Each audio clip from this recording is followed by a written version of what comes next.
Papa got beats, make it hit like come down. Ooh, you make my high come down. Always tripping when you come around. I'ma have to cut you off, like right now. You see, I don't want to drive me. You can say that for your mama. Maybe you should smoke some. Me try the marijuana. I was never you good. The vibe was straight. Showed you a couple of things and they feelings changed. I treated you right. Everything was a gift from a time to your bag and the color on your lip. Yeah, you plenty of fences. Welcome to Seahawks Man to Man podcast, powered by The Athletic. Shout out to the company. My name is Michael-Shawn and I'm here with my co-host, Christopher Kidd. Make sure you follow us both up on the tweet machine. You can follow me at Mike Dugar. That is MikeDugar. Chris, talk to him. What is up, everybody? It's your boy, Christopher Kidd. Be sure to follow me on Twitter at CKIDD206, and that's CKid206. All right, Chris, before we get to our mailbag episode of Free Agency, I want to shout out the homie who made this. Is for our YouTube listeners. I'm sorry, like if you're just listening to the audio, but I wanted to show off this wood painting. That's so hard. That somebody made for us. That DM me on Twitter. Look at that, man. I need everybody to go. You should pause it right now. Just go to the YouTube. Just go to the intro. Check out this wood painting. I think it's a painting that I'm showing up of me and Chris, man. Super dope. Keeping it right here behind me as we do the show. Well, let me find it. I think his name was David, but I don't want to get his name wrong. But that was very dope. Very appreciative. Yes. We got it. Yeah, his name is David. We got our first fan art. Very dope. Very appreciate it, David. Thank you so much, man. That's hard. We appreciate it. Yeah, I want to start the show with that. Without further ado, though, Chris, let's get into some questions, man. You guys know, if you're listening now, you know I solicited questions on Twitter about anything really, and you guys came with a good bundle. Got draft stuff, free agency stuff, other roster stuff, a few coaching things there. So lots to get to. So let's dive into it. We haven't talked to you guys since the KJ Wright episode, which blew up. Thank you for you guys tuning into that. Shout out to KJ as well. But we're holding it down solo. So let's get it rocking, Chris. What are we starting with? We got Jimmy. He wants to know, Russ has been pro teammate publicly as far as getting guys their money. Bobby Wagner, he gives some other examples. Why do you think all of a sudden ex-teammates are wanting him to take a pay cut and they're speaking publicly about that? That's a good question. A quick background on that. I think it was KJ Wright, not on our show. I think on the radio somewhere else, KJR. And I think Cliff Averill on KJR as well. They said a long time argument that basically was like, hey, if you want the team to be better, guys got to take less. Well, who's to eating up the most? That's Russ. It's an argument you can find on any Seahawks Twitter space. You can find it at any bar when we talk about Russ or whatever. Like, it's a pretty common argument. You know, I don't know why they made that argument. I haven't asked Cliff or KJ about that. It's a bad argument, and I would tell them that. Like if they both asked me, you know, privately or whatever, publicly. I just think that isolating QB salary when you're talking about roster construction is just, it ignores too many other variables. Like you can construct your roster just fine if your quarterback makes a lot of money. You just need to draft well and make other good moves in free agency. And I think that the Seahawks are actually a really good example of that. I challenged somebody when I was on the radio. I said, go look at every transaction after they paid Russ. Literally, I think they paid Russ, on April 15th or 16th, 2019. Go look at every transaction. I mean, every waiver claim, every waived player, every trade, every free agent signing, and every draft pick. And go tell me and come back and tell me and Chris if you think that Russ's salary is the reason they haven't won a Super Bowl. No. You know what you're going to find? You're like, Mike, why did they give Greg Olsen $7 million that one time? Mike, why did they draft LJ Collier that one time? Mike, why did they, you're going to come back with so many different reasons why the roster is not where it's at. Why you might be someone who's like, why did they pay all that money for Jamal? Like, why did they start Tedrick Thompson so many games? Like, there's so many other things that have factored into why the roster is not good. And it's not because they haven't had money. It's because they've given it to the wrong guys. It's, the Kerry Hyders of the worlds or whoever else. So I would tell KJ and Cliff that too. It's I was very stunned to see those comments, Chris. Were you producing the shows that Cliff and KJ said that stuff on?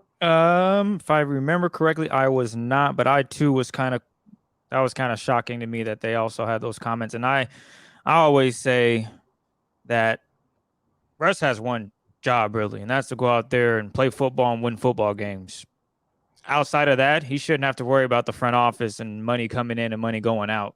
Like, Right. I get that he hasn't played his best football as of late or the best football he wants to, but that's not up to him to, cut down the money and bring in players. That's the front office. Now, he can have a say.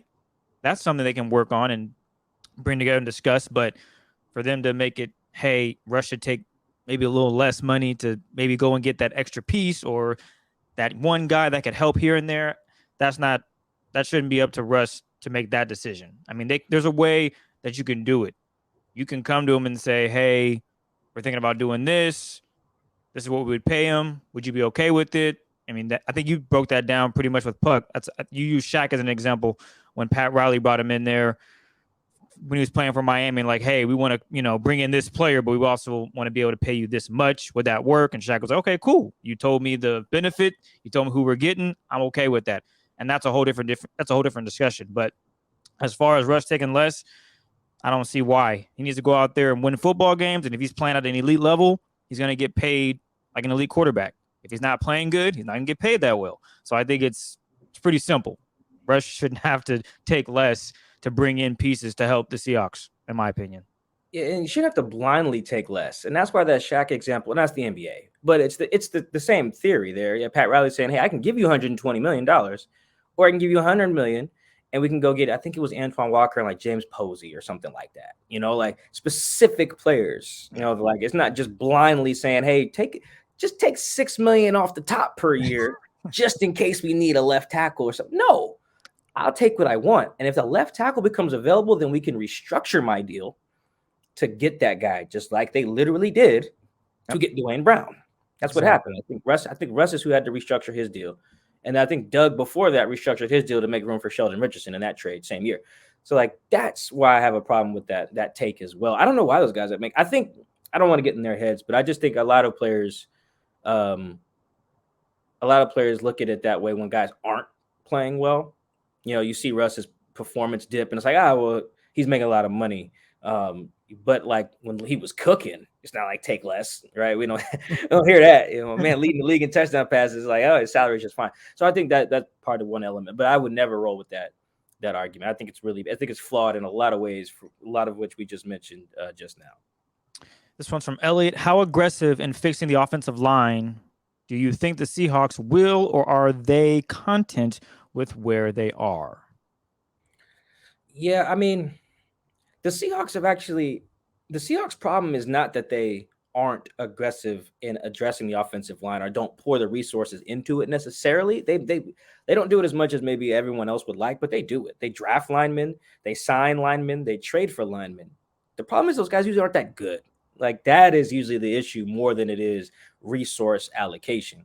Now in free agency, the resource allocation hasn't been there for the most part. Like it sucks because when they do, it's then guys like the Luke Jokel making like $7 million or something like that. Like again, Russ's salary, not the problem. It's moves like that. The other problem. Ed Dixon's deal, the Barkevius Mingo thing, the Ezekiel Elliott thing. It's just like, or no, excuse me, Ziggy Ansah deal. It's deals like that they don't. Anyway, but to stay with the offensive line, I think they'll look at it really hard. I do. I think that's like Pete's no dummy in terms of that you need good linemen. I think he and John realized that to sit down and watch the tape and like, wow, that guy stinks. We need to replace him. I just think it's the frugality that's the problem. Like I could easily see, to answer the question, this is what I could envision. And it's actually what I would predict. I predict them re-signing Dwayne Brown. I predict that. I predict them taking a low-cost flyer on a random right tackle. Just like Brandon Shell was random in 2020, whenever that was. I bet you a random one there, thinking that guy, Jake Curran, duke it out, winner takes the right tackle job. Something like that. I don't think they ended up landing a high price guy there. They probably draft a rookie there as well in the draft. Right. And I could also see them, instead of addressing center in free agency, like we'll talk about that they need to do later, I could easily see them being like, let's just roll Phil Haynes out there. I could easily see like them moving Phil Haynes over, hoping that he stays healthy, maybe grabbing a guy late in the draft and saying, all right, our options are Phil Haynes and this rook. I don't. The Ethan Potic experiment, I would imagine, has to end at some point. But I just don't see them saying, all right, we're going to dedicate like $30 million in free agency this year to our O-line or anything like that. The only other scenario I could see is that they make a trade for just like last year they traded for Gabe Jackson. But I don't think that would be a trade for like a super high price guy, even though Gabe ain't making pennies.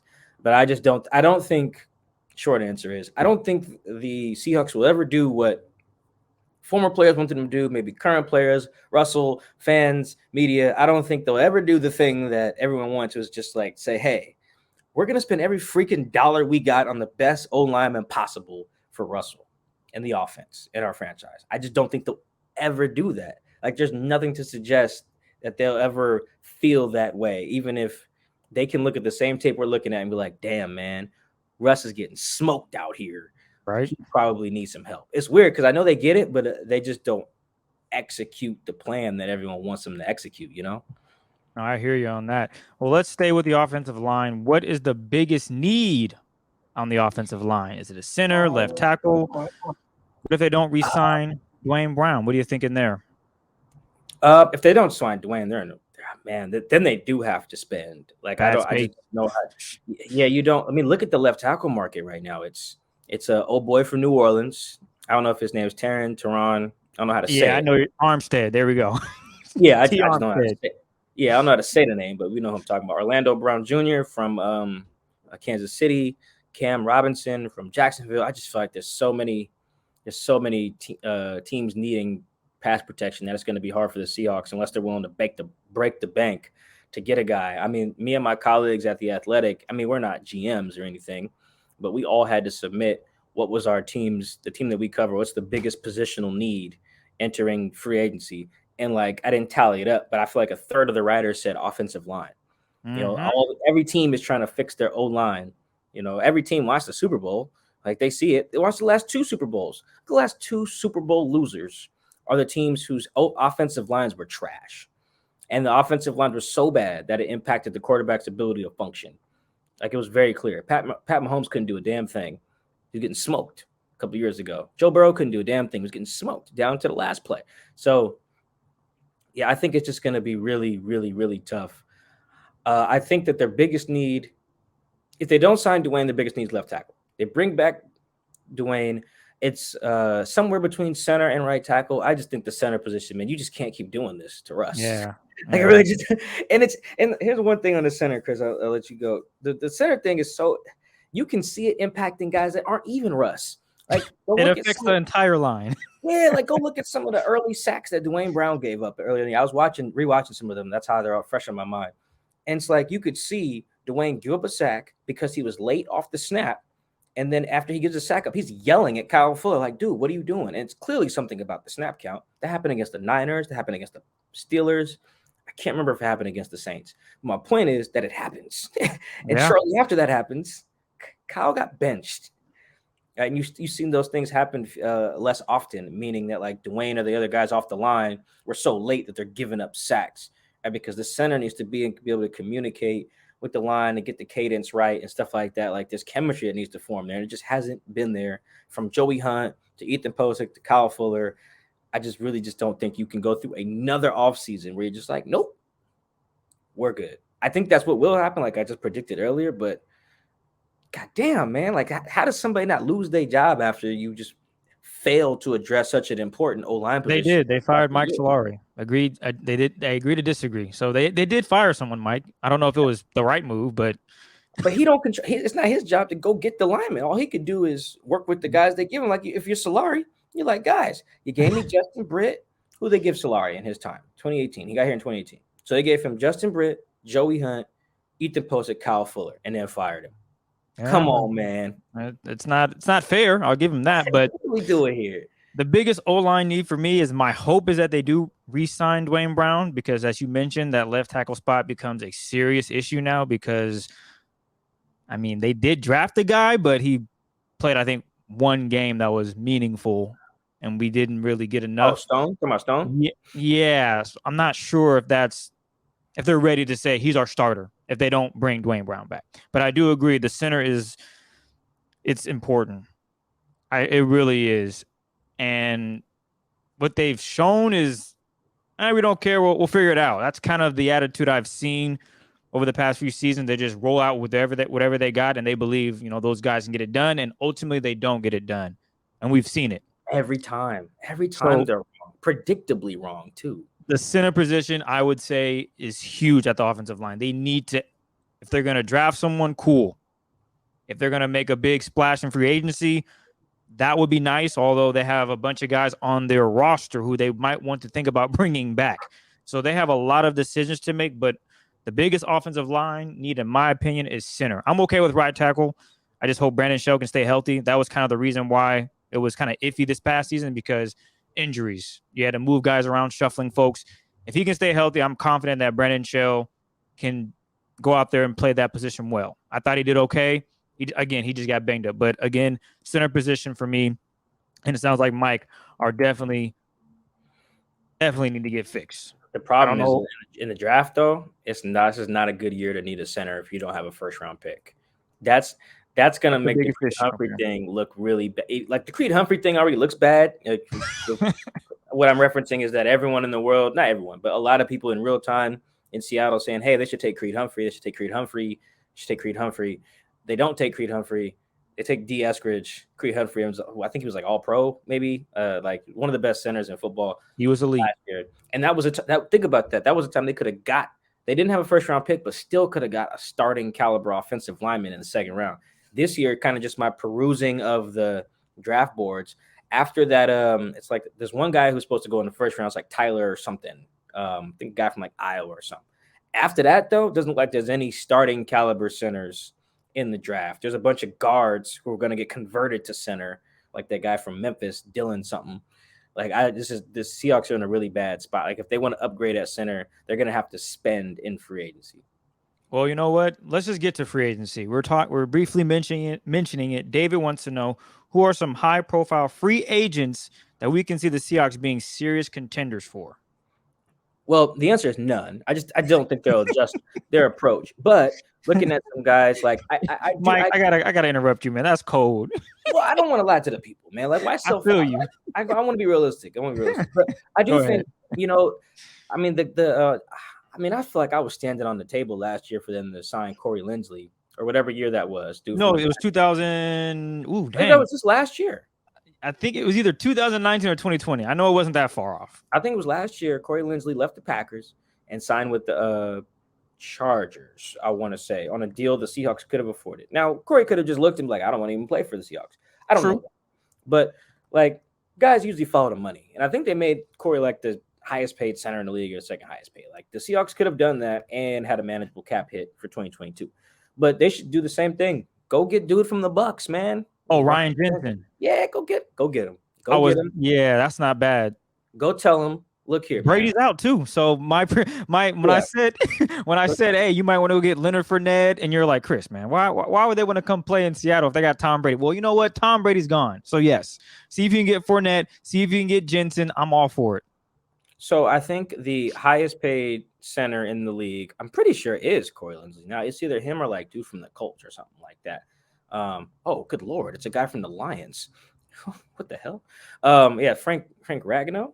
Wow. At 13.5, you got to go tell Ryan Jensen we'll make you the highest paid center in the league at 14 mil. But how we're going to structure the deal, this will be a long-term deal because I don't know how old that guy is. But we'll give you the long-term deal, and we'll structure it in a way where you're oh, dang, he's 31. We'll structure it in a way where like your cap hit this year is not going to be 13 mil or whatever. It'll probably be like 8.5, 8, 9. And then, we give you a signing bonus. We tweak the deal a little bit. You'll be the highest paid average per year. So your agent can tweet that out on the graphics or for marketing purposes and whatever, the business works in that regard. But they got to do that, man. Like, I think that's the only high priced one that when I'm looking at the list of free agents that I liked. Believe it or not, I really didn't. Well, not believe it or not, I'm sure you guys could. I really didn't like the receiver list that's out there. I didn't like the tight ends that are free agents in terms of paying big money to. I think I'd rather bring back some of the guys they have. I'm obviously okay with the receiver room. And and like because they're not going to pay like Chris Godwin or something like that or Devontae Adams, right? So God no. So looking at the next tier of guys, like paying Michael Gallup and hoping his knee's okay, paying OBJ and hoping his knee's okay, which is a pretty scary bet. Football ACLs take guys like a year in football. So guys who blew them out after Christmas after Christmas or Thanksgiving, it's kind of risky. For reference, Rashad Penny blew his in December 8th, I want to say, of 2019, and didn't play again until like December 22nd of 2020. It's a full year recovery, so that's tough. So only person I liked at the top was Jensen. You got anybody, Chris, that you liked at the top of the free agent stuff that they could be seriously contenders for? I do, and he's actually a defensive back. Jackson, I really think. Oh, J.C. Jackson of the Patriots? Jace, I really like him. If the Seahawks, let's say they do want to move on from DJ and they have in their back pocket, they're going to go after JC, I'm all for it, man. That dude, man. I know. Good. So the biggest thing is you got a chance to talk to Clint. They haven't posted on YouTube, have they? The whole conversation, the interview. So based on reading transcripts, Clint wants to be aggressive. Now, I don't know what that means, Mike. I'm sure you might know what it means. You might not. I have a good idea, yeah. So my thing is, if they're going to be aggressive, that could mean maybe a little more man defense. Why not get probably the best guy in man out there right now in J.C. Jackson, who's young and has proven it? That is someone that I think can help this defense, especially on that back end. Right now, there's a lot of question marks. I'm excluding DJ Reed because I thought DJ Reed played pretty good, except for against the Vikings, where, my goodness, it was just clip after clip. Guys are getting routed up, but it is what it is. But bringing in someone like J.C. Jackson, I think, helps Clint to claim we want to be more aggressive. You want to be more aggressive. You want to blitz more. You want to have man-to-man coverage. Well, you go get a guy in J.C. Jackson that can do that. You put yourself in a really good position to be more aggressive and be successful at it. It's not we want to be aggressive, but then in the back of your mind, I don't know if we have the talent to be that aggressive. Does that make sense? So with that being said, I like J.C. Jackson. I know he doesn't play a lot of zone, but my goodness, man, if you're good at man, I would assume you can kind of work it out in the zone defense and make plays and gamble. The Seahawks need DBs that can get interceptions. He's one of those guys that can do that and get plays, he can make plays on the football. I say go after J.C. Jackson. That's one of my big targets. Yeah, I mean that would be great. I don't know how realistic that is that they do it. He would be, man. That dude can get his hands on the rock. You know what? I could see them. This is not a high price guy, but two guys that are on contracts, but I could see their teams moving on from them. Who kind of fit that same mold, but maybe cheaper, as James Bradbury of the Giants. Somehow the Giants are in cap hell, don't have a quarterback, and their team sucks. Like what was their previous GM doing? It's so bad. Nothing. They have no money, no talent, and no quarterback. I just don't understand how you have all those at once. Like usually the bad teams have money, right? And then the good teams don't have money because they're paying good players. Like they have no good players and no money. I don't understand. But so if they get rid of James Bradbury, either via trade or just cut him, because I think his cap hit is crazy next year. He'd be a guy that I would like. Or if the Ravens get rid of Marcus Peters for a similar reason. I think he got hurt early in the year last year, Marcus. He did. It was in the preseason, if I'm not mistaken. It was somewhere. All the Ravens guys just blew their knees out in like a week. I remember that. All of their running backs. Yeah. It was something early. It was still warm outside when that's a good way to just remember. It was still warm outside when Marcus got hurt. So those guys fit that similar JC like aggressive dudes. And they're cheaper. Yeah, and they would be more inexpensive. See, like I'm kind of thinking like the front office. That's how I would look at it. Like JC's like the gold medal, but I feel like these guys are like more in the bronze, like second wave. Go after some guys who are cap casualty. But I do like the idea of at some point they need to go big, Mike. You can't be doing these rinky-dink deals. You know, you just pointed out. Go look at what the Seahawks have spent. Yeah, you need to make a splash, and this guy is a splash. Why not? No, that's true. I mean, I just think that it's more likely that they go after some of these guys that are down. We know they're not. Hey, listen to James Bradbury's cap hit next year, $21.8 million. Oh well, yeah, all right, he's so much out of there. He could be in a Seahawks uniform. Yeah, they're not going to trade him. They're going to have to cut that salary. That's They're a going to lot have of to cut bread. that salary down pretty much. And Marcus Peters, let me see his cap hit for 2021 or 2022. Oh, 15.5. Yeah. He might be out of there too. Yeah, I'm not sure. Like if they are, wow, the Ravens saved 10 mil by getting rid of Peters. So yeah, those would be some guys that I mean, those aren't in the high price. I know that wasn't the question, but like of those positions, like corner and center, those are the ones that stood out to me. This is from our homie Ryan. Hello, off season. What adjustments do you expect from the defense? We know where we were last season and what has been said from the new staff, but what is your gauge of where it all falls? Yeah, so I'm gonna try not to make this answer too long, but I think you asked me what aggressive means. I do think they'll blitz a little more. They were pretty low in blitz rate last year. I want to say they were like 8th lowest blitz rate last year, according to True Media. That'll probably go up, but not a ton. Probably get you probably around league average. I could see them last year, depending on how many times Jamal blitzes.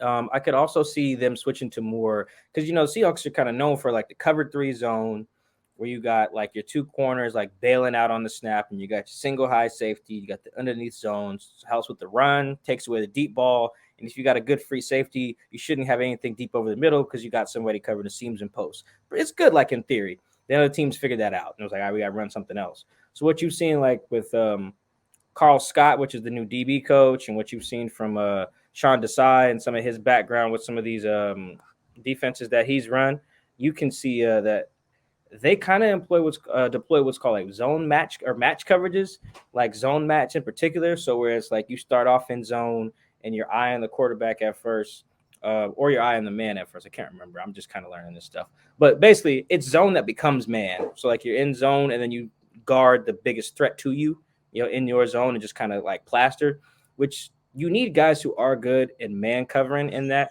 but it kind of speaks to being more aggressive in that way. It's kind of a more aggressive coverage. You really see Alabama running a lot of that. So if you look at Bama's DBs and like they're freaking nasty.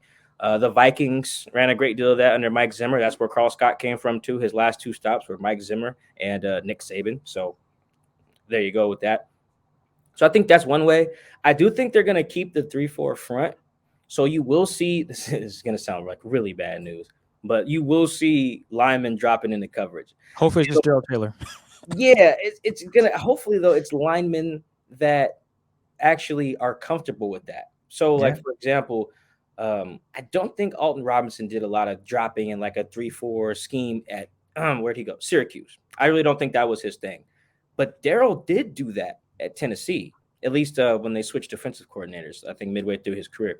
Like, yeah, he did do that, which is why he looked the best last year doing that. He's laying guys out in coverage. I mean, he smoked somebody against the Rams in coverage. He had some other good plays where he just did his job in coverage last year. You know who isn't in the league because of that is Benson and Carlos. Yeah. So I do think that I think one of the questions we got today was what personnel changes need to come with the 3-4 change. That is it. You get more Darrell Taylor body types and skill sets than you do the 4-3 defensive end types. Think more like what's funny? We didn't mention him in the high priced guys because he won't be. You know who they should bring back at this point is probably Jacob Martin. Oh, that's a good pick there. Yeah, like he's a guy who fits that as well. I mean, Clowney does too, actually. I think the Texans were running like a 3-4 when under Bill O'Brien, I want to say, where Clowney was like rushing from a stand-up position. Any guys like that, like think more Von Miller, Leonard Floyd, Clay Matthews than like Michael Bennett, Cliff Averill. Yep. You know what I mean, like I think that is going to be one of the changes. You got to get more guys like that. Honestly, losing Alden Smith was probably big because he is familiar with that structure too. I know a lot of people in Seattle want Chandler Jones here. He does that as well, rushes from that stand-up spot. I just think he'll be too expensive. Way too expensive. I thought my JC pick was a little crazy. That one right there. Chandler Jones is going to cost some bread. They both will. They're both going to cost probably about the same amount of bread, to be honest. So, like, I think that's going to be a change where you still see the guys dropping, but, like, less Poona Ford dropping, less Brian Monet dropping, less Al Woods dropping. You see more guys like going forward being the attackers. I mean, that's something I remember when the defense was really bad last year, Chris. I think we talked about that midway through the year last year where I was like, they should almost copy the Ravens. Where it's just blitz everybody. Yeah, it's not just blitz everybody, but just like send the fight to the offense and make them react to what you're doing. Because right now they got the whole bend but don't break thing. You see Clint's like, get that up out of here. We want to Yeah. break the offense, not the other, just bend and hope that we don't break. So I feel like Clint explained it a little bit on KJR too. It's more of a mindset that it is just blitz and play more man, but they will probably blitz more and play more man. I think they were 31st in man coverage rate last year. I think the only team that played more zone than the Seahawks was the Raiders. And that was Gus Bradley's defense, which stunk. And I bet you they play more man next year too. So I think it's a lot of changes. It's the blitzing, it's the rushers, fitting the scheme a little bit more. It's playing more man. It's using Jamal more at the line of scrimmage, which is going to have to do. It's all of that. But I think the big thing with the personnel side of it is it has to change. I don't think there's nothing inherently bad about dropping defensive linemen in the coverage. It's just who you're dropping. Like that's Yeah. part of the scheme. Like you can do it, just get guys who can do it. Like that's just not Benson's bag. It's not Carlos Dunlap's bag. If Michael Bennett was still here, that's not his bag either. You know why LJ Collier didn't fit last year? Because that's not his bag either as a defensive end. Some guys just ain't, they're more 4-3 hand in the dirt guys. So I think Clint's job is to work with John and Pete and be like, look, get me more Darryl Taylors. Get me more Darryl Taylors, not necessarily more Carlos Dunlaps in terms of playing style, and then we can have a better defense in 2022. I forgot one question that you texted me that I think kind of goes into where we should pay guys and how much money we should allocate around these guys. So this one is, how much money are you willing to give Rashad Penny, DJ Reed, and Diggs? Yeah, so Rashad Penny, oh boy, this is a tough one. I would probably I will applaud the Seahawks here. They've done a decent job of not overpaying on running back salaries pretty much. Like if you remember last year, I think it was last year or 2 years ago, they were basically reported to have just been offering everybody the same deal. It was like 1 year, 2.5. They offered it to like Devontae Freeman. They might have offered it to Todd Gurley. It's very similar to the deal they gave Eddie Lacy. I forget who ended up taking the deal, but it's like they were offering everybody the same salary. They basically you could tell like it was like we're only going to pay running backs this much, and I think that they should follow that same format. I think Chris Carson's deal last year took up about 3% of the cap, maybe a little less, 2 point something.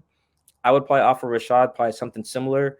I think that comes out to when you adjust for how the cap rose, maybe about $3 million.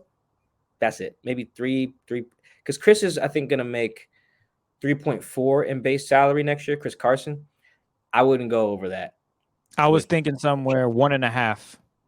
Oh, he's gonna be more. You'll lose him if you do that. I think though. I think you'll lose. I'm okay. I'm honestly okay with losing him after And that's fine too. I mean, it is what it is. It's a business at the end of the day. He hasn't been healthy a lot. The best thing was he was healthy this last few games and he showed out. But it'd be tough for me to give him a lot of money. I would say starting at 1.5, no higher than maybe 3. So 1.5 is where I would, that's my base. That's where I'm starting.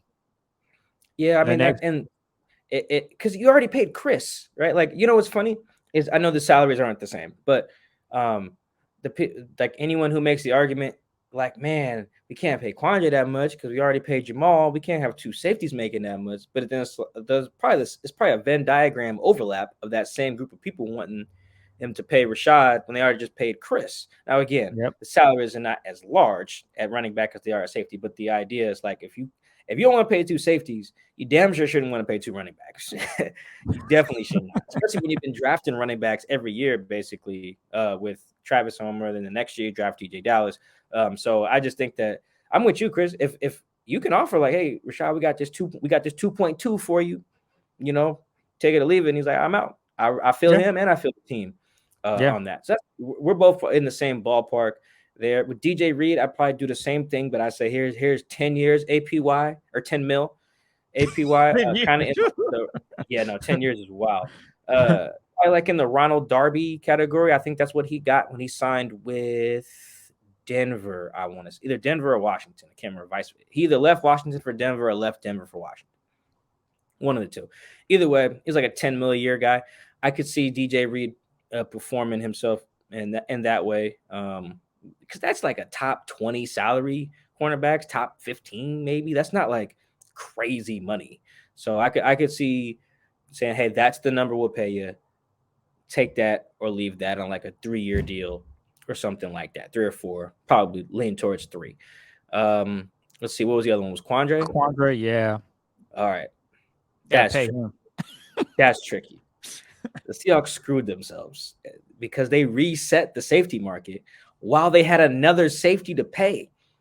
So you bet like before paying Jamal, I think the highest paid safety was the Denver guy, Justin Simmons, about 15.5, slightly more than Buddha, who's repped by the same person as Quandre, at like 15.2.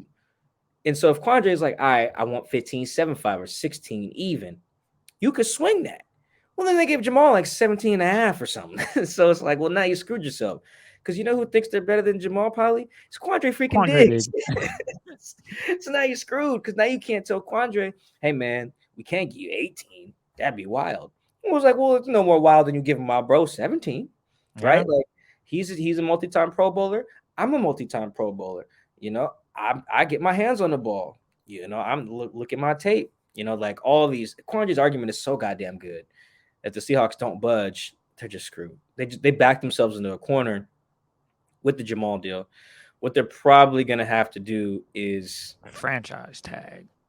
Yeah, so here's the problem with the franchise tag. It's about 13 mil for safeties. That's really low, probably compared to what Quandre would want.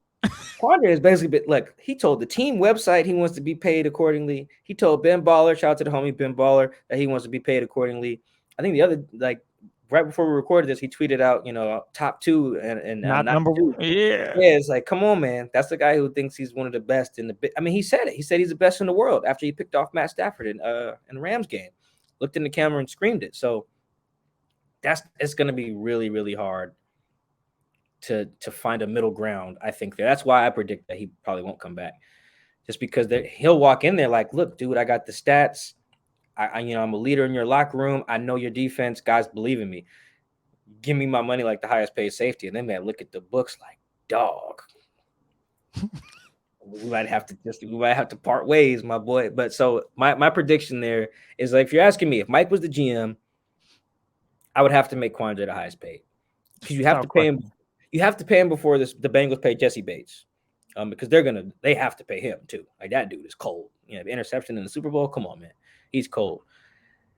You just got to have the 2 of the highest paid safeties, man. It wouldn't be the first time. I believe when they paid Cam the last time, him and Earl were like the 2 of the 3 highest paid safeties in the league. I think it was them and like a dude from the Dolphins or something like that, or maybe it was Eric Berry. Either way, you can have 2 high paid guys at one position. They just both need to be ballers. And Jamal and Quandre are both ballers. They're both probably going to be Pro Bowlers in 2022 if they're both healthy. They're both going to make plays. And your defense gets a lot worse without those guys. So, yeah, that's what they will pay. I bet you they come in there offering like 14 or something like that. And Quandre flips from the bird and gets on his scooter because, you know, he can't walk right now. And he gets on that scooter and just scoots right out of that meeting, man. If they come in there talking about, here's 14 mil a year. Can't even blame him. Oh, no, I wouldn't blame him at all. Get your money, man. This one's from Kong. What does it say about the team's direction when they fire Shoddy and Norton after each had arguably their best overall year in back-to-back seasons? Yeah, I liked this question when I saw that. I would argue that this was probably not Ken's best year. I'm not really sure what was. It's tricky. I mean, technically, it's probably 2020. In 2020, the back half of the year, it's weird because they were the worst defense in the league and then one of the best. All like a almost dead even 8-game splits. It was very strange. 2018 was like okay. I think they were like 17th in DVOA or something, or somewhere around there. I forget what they ended up in DVOA this year. But to the point of just firing those guys, it really just speaks to how much of the process Pete really values with that. You know, and I mean, it's more of a philosophy thing and a teaching thing, I believe. Like, I really think more than anything, in terms of changing the X's and O's on defense, he fired Ken and brought in these other guys to teach the new scheme, to teach that zone match stuff I was talking about. Sean Desai brought him in to teach that stuff. He brought Carl Scott in to teach that stuff. He moving Clint up to teach that stuff. I think to really like make sure that everyone knows what the hell they're doing. Because the thing about like a zone match scheme is it's really hard to like pick up because it's a lot of reading, reacting. Guys got to be on the same page, yada, yada, yada. So I think that was more than anything with Ken. With Shoddy, I think he told us philosophical differences. Like, Yeah. they put it this way. I was thinking about that this morning. After the 2018 season, when the Seahawks were like the most run-heavy team in the league in neutral situations, it was like them and Lamar Jackson Ravens, right? They were running the ball like crazy. They ran the ball like crazy in that wild card game against Dallas. They basically got their boots smoked on offense, at least. And then Pete the very next day was like, look here. I'm rolling with Shoddy. The Shoddy criticism is too much. I'm the one in charge of this. I like what we're doing, right? He basically doubled down on how Shoddy was kicking it. Why? Because Shoddy was running the ball. After 2020, when they were throwing the ball, and their offense was damn near just as good, top 10 offense 2020. Like, look here, Shoddy had to go. Why did he have to go? Because he was throwing the rock too much, right? So I think that was a philosophy thing, and the other thing is and the Ken part is more of a teaching thing. I guess the lesson we can take there is that, it's more of a process, philosophy-oriented decision-making that Pete kind of employs there versus like, where do they rank in points per game or turnovers or whatever. I think that stuff does matter, but I think those two hires in particular show that it ain't just that. It'll factor in, like, how are you communicating to the guys? I mean, how many guys did it look like out there on defense the past couple of years just didn't know what they were supposed to be doing? Like that's a coaching thing, that's a teaching thing. So, and then with the philosophy of Shoddy, that's pretty obvious. But yeah, with Ken, I think it was more about how these new coaches can communicate with the players as they kind of adjust schemes more than it was like Ken didn't have us ranked in like scoring defense or DVOA or whatever. I just think it points to a problem of how Pete Carroll sees things and how his other coordinators are seeing it, right? There's clearly disconnect. And with that being said, he makes the final decision. So there's clearly a lot going on that we're not seeing. He's not talking about it because he never really says what he's going to do. He's not going to say, yeah, by the way, we're thinking about moving on from such and such. It's kind of like, oh, yeah, I'm working with these guys right now. We'll see what happens down the road. And then next thing you know, oh, Shoddy's not back. Oh, Ken Norton's not back. And it's been an issue since when we started this podcast. They got rid of Chris Rashad, which was like, what? They just made a bunch of questionable moves, getting rid of Bevel. It all leads back to they're not agreeing on something. Something is not clicking. So what does it say about the team's direction? I think it says they're not where they want to be yet as a team, as a unit. They're still, maybe this season things are worked out.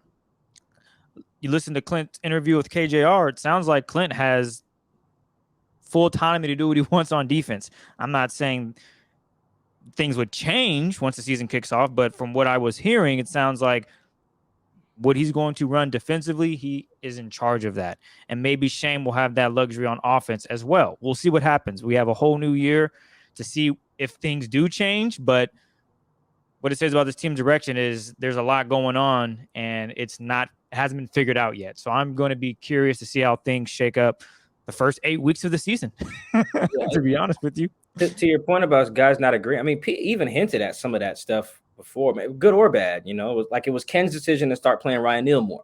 Good decision. But then think of any times we asked about, like, why isn't this guy playing more, Pete? And be like, yeah, no, he should be playing more. It's like, and then we look like, I mean, you're the head coach.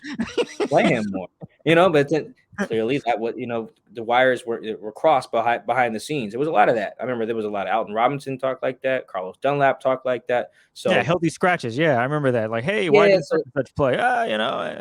Whether I agree with who should be whether I agree with who should have been playing how much or not, they weren't. Yeah.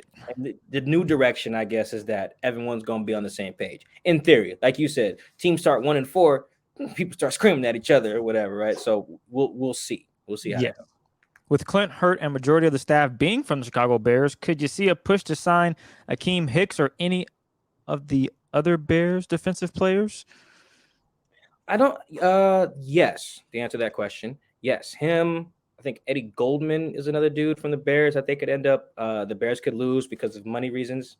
I think that just in general, though, not to get too many into specific players, I just think that the answer to that question is yes. But also anybody who played for any of these guys before is like a legitimate option. I would say that on offense too. So like anybody from the Rams that played with Shane or worked for Andy Dickerson, the new O-line coach, look at them in free agency. Like they're going to look at them. Anybody who played for the Vikings when Carl Scott was there was 1 year, but that's fair game, at least on a DB. Former Bears, yeah, I think all that's on the table. Guys who played for the Broncos under Fangio are probably fair game too, because they're just familiar with the scheme and the principles. They'll probably bring some similar terminology, I would imagine, which is important when you're trying to teach guys new things. If it's words and numbers that they're all familiar with, then that just helps them play faster. It's just little stuff like that. So, yeah, I think in general, when you're looking at this is advice for, I guess, people scouring free agent lists. Anybody who played for Vic Fangio or with the Bears or in a zone match scheme or with the Vikings or is from Bama as a DB, at least, like all those guys are probably fair game on defense. So like guys like the current staff will consider if they're good. Familiarity doesn't matter if you're a scrub. of the non-scrubs, I would say yes. All of those guys are on the table. I was thinking about that this morning as well, mostly on offense with former Rams, but like the scheme fit is going to be really important in free agency, perhaps more than some of the big names. Although with that said, one name I do like that's not necessarily a former scheme guy we didn't mention our free agency thing was Hassan Reddick, that played for the Cardinals and last year played for the Panthers. He's a guy who would fit. Remember I said more Daryl Taylors? That's him. Yep. I think the Panthers were running more of a 4-3 last year, if I'm not mistaken. I didn't watch a lot of Panthers because they sucked, but their defense was good for a stretch. And I think they were more 4-3. But I think with the Cardinals, Hassan was more of a 3-4 guy, which is why I think he'd fit here. So that's just another name to keep in mind. This one's from Michael. What does a realistic bad, good, and great offseason look like for the Seahawks? All right, what should we do first? What should we do? Good, bad, or the bad is Mike, the bad is simple. They don't get any offensive line help at center. That's bad. you don't do that, you're bad. There's nothing else need to be said. But what do you have? Which ones do you want me to do first? Bad, good, or great, though? That's the thing. I just went with bad. You can go with good or great. Okay. Or bad as well. Okay. I'll try to do all three real fast. Bad. Oh. The only thing you do on the O-line is bring back Dwayne. You don't sign a right tackle at all. And you just roll with Jake Curran and or maybe bring back like Jamarco Jones or something. So you only do that. You don't address center. And you don't sign any impact defensive ends. And all you do is move Phil Haynes over, hope that Benson Mayo is better at coverage in year two in this scheme. And that's kind of all you roll with. And you pay Rashad more than you're paying Chris Carson. Like all of that would be just like, what are these guys doing? I think a good offseason is you get Rashad back on a deal cheaper than Chris. You get Dwayne back. You get one of these cap casualties from another team at right tackle. I think you have a couple options there. One of them I like if they cut him is Darrell Williams of the Bills. I actually wrote they should sign him last year. So if the Bills are like, we're dumping him because of salary reasons, I don't know if they would, but if he's an option, I like him there. So I think that would be like in the good category. Still don't address center in that scenario. Maybe you just move Phil Haynes over, and then you do sign like a Reddick, Hassan Reddick. Like I think that would be like in the good one, at least free agency draft. We can get to that later. No, we got some draft questions. Great would be Jensen and upgrade at right tackle. I'm not sure where exactly that would come from, but you get Dwayne Jensen and upgrade at right tackle. You bring back Rashad on the deal cheaper than Chris, and then you get Reddick and a sleeper guy like Jacob Martin or something like that. Like you get two guys potentially to impact and fit the scheme. You trade Benson for recoup some draft capital. Maybe you get that six round pick back that you gave up for like Sidney Jones. So you have a pick in every round but the first. So you're working with a little bit more. You got some trade capital too. Like I think that would qualify as more of a great one, I think. And then in the draft, you address and you get Quandre and DJ Reed back. Sorry. I figured you were getting there. Yeah, that falls in the great category as well. I think to add to the great is if you do get like James Bradbury from the Giants, if they cut him. That would be like, all right, cool. I actually believe the team got better from one offseason to the next. Like, I don't think they've ever done that since they signed Cliff and Mike in 2013. I don't think that the Seahawks have ever entered free agency and come out with a team better than the one they finished like the last game of the year with. I don't think they've ever done that since 2013. Like, that's pretty bad. This is in that great scenario. And then also in that great scenario, you restructure some contracts to move some Bobby money around, move some Russell money around, so you have more room to play with. So I think that would be a great offseason that's like semi-realistic, because you're not breaking the bank for either of those edge guys I named. You're only breaking the bank for basically Ryan Jensen, which is good. If you're going to break the bank, break it at offensive line. You're acquiring more draft capital with Trade and Benson. You're getting guys who fit your scheme a little bit more, including one guy in Jacob who you're familiar with already. You're bringing back guys like Quandre and DJ. Like, I should be the GM. That was a great offseason plan I just laid out. I should write that in an article somewhere. I would say a good offseason would be, of course, bringing back Dwayne Brown on a deal. Maybe going after Cam Robinson. I know Shill wrote about him, and he was like, I know you're wondering why he is so high on the list, but he's still young, and the Seahawks are known for working with young guys. I think Cam Robinson, if they are able to get him to Seattle, that could be very interesting. A talented player at offensive line that can make a lot of. He can make the offensive line better. You got some youth there. I think he'll fit in with Dwayne Brown and the rest of these guys. I think that's someone you could definitely think and say, a project to work with. And that's what the Seahawks are all about. Bringing back Rashad Penny. I still would, if the Seahawks can get him at $1.5, $2 million, that would be awesome. Although I understand guys want to get paid in this league. So I wouldn't be opposed if he ended up leaving the Seahawks because someone else offered him maybe $2.5 to $3.3 million. Also good would be retaining DJ Reed. I think he is pivotal with the Seahawks defense. He was the best corner they had. He was the most consistent. You gotta find a way to bring him back. And then a great offseason is kind of what Mike just touched on. You get a big hitter at center. You're able to restructure some money for Bobby Wagner. You're able to keep Quandre Diggs.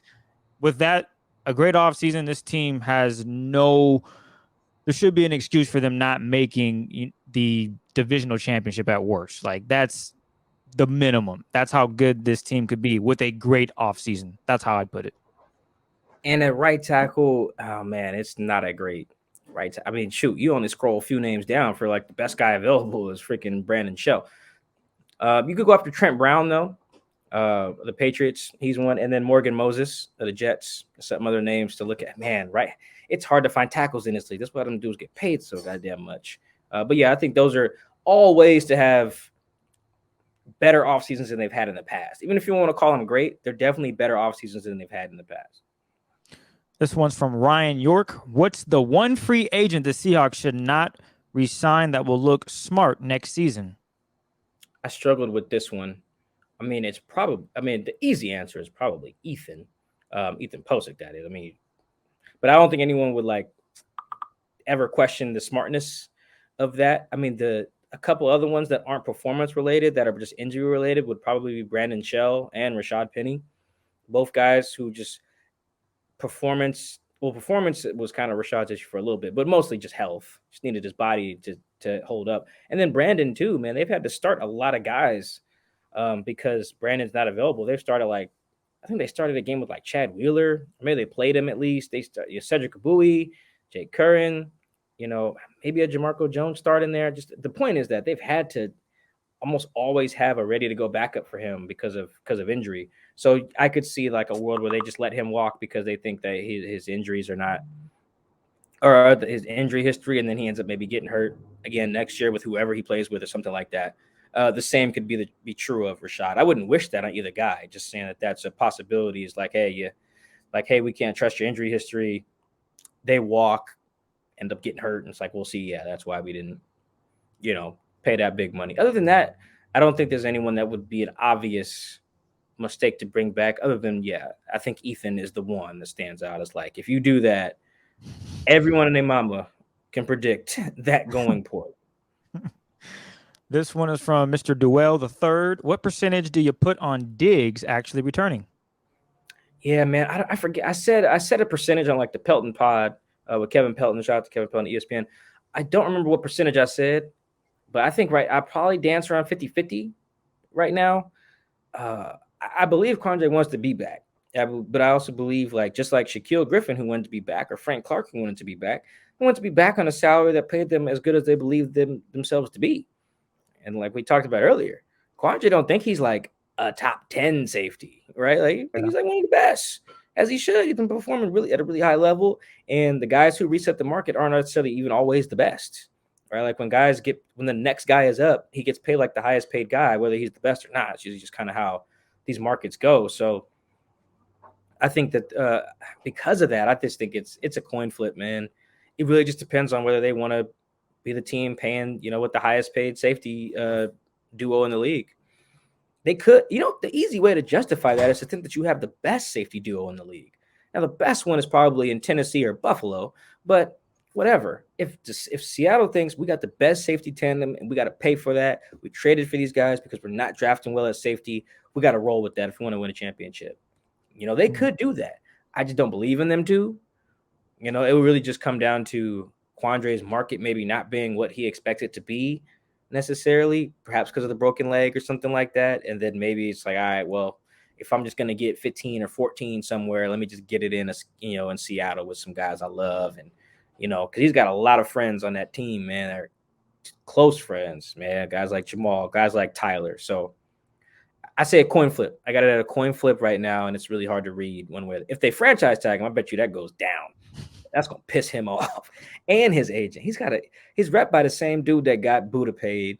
That I think that got Kevin Byard paid too. Like, he gets everybody paid, man. Got Deshaun Watson paid. I think he got Landon Collins paid. Like, that dude he got Earl Thomas paid. So yeah, I think coin flip right now, franchise tag, it gets worse. I'm gonna go 60-40. 60% that he's out of here, 40 that he stays, because that franchise tag, I think, is definitely key. And based on how the Seahawks have done things, I would not be surprised if they were like, yeah, we'll tag you. And to your point, it goes down maybe even worse, 70-30, who knows. But right now I'm at 60-40 with Quandre actually returning to the Seahawks. Our next question. I really hope he comes back. I think everyone on this listening is hoping so, Mike. Yeah, I really hope people don't. I think the worst thing the Seattle could do is not pay Quandre because of Jamal's salary. I just think that's the dumbest. You could maybe find other reasons, not that you don't want to pay him. But if you're like, well, we paid Jamal, so we can't pay Quandre because we can't have this much of percentage of the cap dedicated to safeties. That is stupid. If you have good players, you pay them accordingly. Like that, it's just kind of the base, especially if your goal is to win a championship now. They're not a rebuilding team in their minds. You're trying to win now, right? All right, cool. Pay Quandre. Simple. Jamal's salary should be irrelevant in that scenario. This one's from Mr. Westby. Did you feel any shots taken at Ken Norton Jr. by Hurt in regards to defensive ideas and schemes he utilized last season? I didn't, actually. And I know a lot of people did. That's why we're getting this question. Yeah, I did not. I just thought, like, for example, remember last year, Chris, when everyone were asking everyone about Shane Waldron's offense, and they used all those buzzwords, right? Like high IQ or like intelligent or like fast-paced. We were specifically asking the differences between last year's offense, or 2020s in that point, and the 2021 offense with Shane Waldron. Like, we were basically asking that. And those were the answers we were getting. No one thought that, at least it didn't come to my attention. No one like asked me about it, tweeted me about it, asked me about it on like a radio show or nothing. No one really interpreted those responses as knocks at Shoddy's offense. I mean, nobody was like, oh man, Shoddy's offense was stupid. If you hear them describe Shane Waldron's offense as smart, right? I think that the same way that wasn't the case and how those were interpreted last year, it's kind of not how I'm interpreting the ones this year. Now we can, attribute some of the scheme stuff to Ken. Like, it was very clear that it was not Clint Hurt's idea to be dropping, some of the guys that were dropping in coverage. But I just think in general, I didn't perceive those as slights, at least not from Clint. Now, some of the stuff from KJ that he said on our show, yes, very much so. Or I guess he was more defending Ken, but I don't think what Clint was saying was like a subtle jab at Ken. He was just saying how they're going to look different.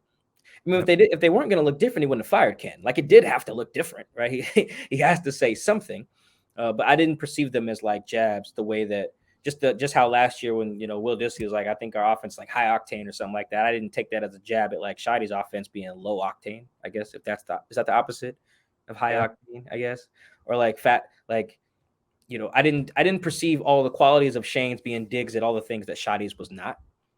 I didn't. I just thought that if it's, you fire a guy because you want it to look different, so I expect the new guy to see how it's going to look different. I didn't think that they were taking jabs in that way. So I don't think that about the way Clint was talking about Hurt either. I get why people kind of see it that way, but it wasn't until people started mentioning it to me that I was like, huh, that's how you guys are seeing that, huh? Yeah, I didn't see it that way. I saw it as Clint saying how we're going to look different, because I think everyone in the building, even Ken Norton, who's not in the building, would acknowledge the Seahawks defense needs to look different in 2022. Like, it has to. If it looks the same, they're going to stink again. Right? Yep. So everyone would agree it has to change. And then Clint's just, specifying this is what we're going to do different, which makes sense. Otherwise, they wouldn't have fired Ken. With all the new coaches, this one's from Sam, by the way, do you think there will be change in free agency and drafting strategy?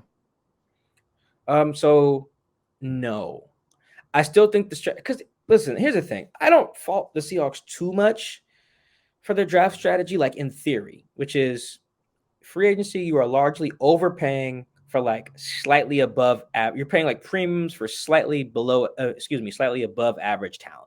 Right, which is something you want to avoid, especially in a league with such a high injury rate. But that is a luxury. That strategy, I believe, is a luxury afforded to teams that consistently draft well. Like, don't overpay for, like, for example, whoever pays Chris Godwin, it's probably going to cost them like $17-18 million a year, right? For Chris Godwin, even coming off the ACL, probably, or maybe not. Who's a better example? Devontae Adams, right? Say a team gives Devontae Adams $23 million a year, right? That's fine. You can be a team that's like, we ain't paying him that. I'll take Chris, whatever, Olave, or Olo, how you say my man's name from Ohio State. He's number 2 from Ohio State. Can't remember how to pronounce the last name. It's Olave. Like, we'll take him at whatever the rookie salary is for a guy drafted 12th or whatever, over having Devontae Adams at $23 million. I'm okay with that. I'm even okay with the Seahawks doing something saying like, all right, we're not going to pay Richard Sherman in 2018. And we're going to cut him because we're going to draft Jair Alexander, which they could have. They traded out of that pick. That's fine. Jair Alexander on a rookie deal versus Sherman $11 million. I am okay with the thought process on that if you draft well. If you don't pay a Frank Clark just to draft an LJ Collier, well, then damn, man, you might as well have just had Frank at $20 million a year. If the alternative was this guy who's cheaper but can't get on the field. So I think that their strategy in theory is fine. It's not that stupid. A lot of teams use it. The Packers are very similar. The Steelers are very similar. There's a lot of teams that don't spend that much, but they draft well to make up for it. And that's why Bill Belichick last year was like, we ain't drafted well at all. We paying everybody. Give me a Jonnu Smith. Give me Hunter Henry. Give me Kendrick Bourne. Give me Nelson Aguilar. He was like, let me just load. And he didn't break the bank, but he definitely spent way more than he usually does. So I say all that to say that their strategy probably won't change because it is not that bad. But it does need to be adjusted at positions they routinely are not drafting well at. Like, they've actually done a decent job with some D-line guys in recent years. I think Jaron Reed was a solid player. Quentin Jefferson, like a solid player for a 5th-round pick. Darrell Taylor, Frank Clark. They found some guys there. So if they're like, hey, we're not going to pay edge guys, we're the team that drafted Alton Robinson in the 5th. We kind of trust ourselves there. All right, whatever. Where you don't do that is O-line. This team should recognize we cannot draft O-linemen well. We just have not. The data shows it relative to other teams or whatever. They have not drafted O-linemen well. So damn your strategy at that position. So I think if that all makes sense, it has to be adjusted by position. Like their strategy of like, let's not overpay for some slightly above average dudes makes sense. But if I was Seattle, I would have to take a good look in the mirror and be like, guys, we drafted Ethan Posick at 58 overall. Like we did that. we have to look ourselves in the mirror and realize and hold ourselves accountable for such things. We drafted Jermaine Ifedi 20 or 31st overall or whatever. We have to hold ourselves accountable for that and realize we're just not that good at this anymore. All right. So we're going to have to pay so-and-so. So I think they're in a perfect world, that's what they do. Because you don't want to just throw up, spend all your money in free agency. That is bad. That's actually going to come back to bite you. But I do think if you're a team that doesn't draft well at certain positions and it becomes like a valuable position like O-line, dog, spend the money. Spend the money there, especially when you already have a franchise quarterback. Spend the money there and get better. That's where the strategy should change. Hopefully that all made sense. That was a lot. It's all good. This one's from Mike Burgess. What could DK Metcalf learn by studying Cooper Kupp this offseason? Not a goddamn thing, man. They're just different players. That was one of the more frustrating things about the playoffs was how many people wanted DK to be used like Cooper Kupp or Deebo Samuel. He's not those guys. It's just not him. You can't put DK in the backfield. Right? He ain't gonna line up at running back, bro. DK is not that. He's not that. He's not Cooper Kupp running. What's the route that Cooper Kupp loves? It's like 4 whip moves. route. It's kind of talking about. You're talking about the one that he did like 2 times this season, and then Hunter Winfrey also did. I forget the name of it. What is the name? I think it's the remix China route. It's the China route. Yeah. There it is. It's China route. Yeah. No, he can't go run a China route. He too big for that, bro. it's just too big to be running quadruple moves on cats, bro.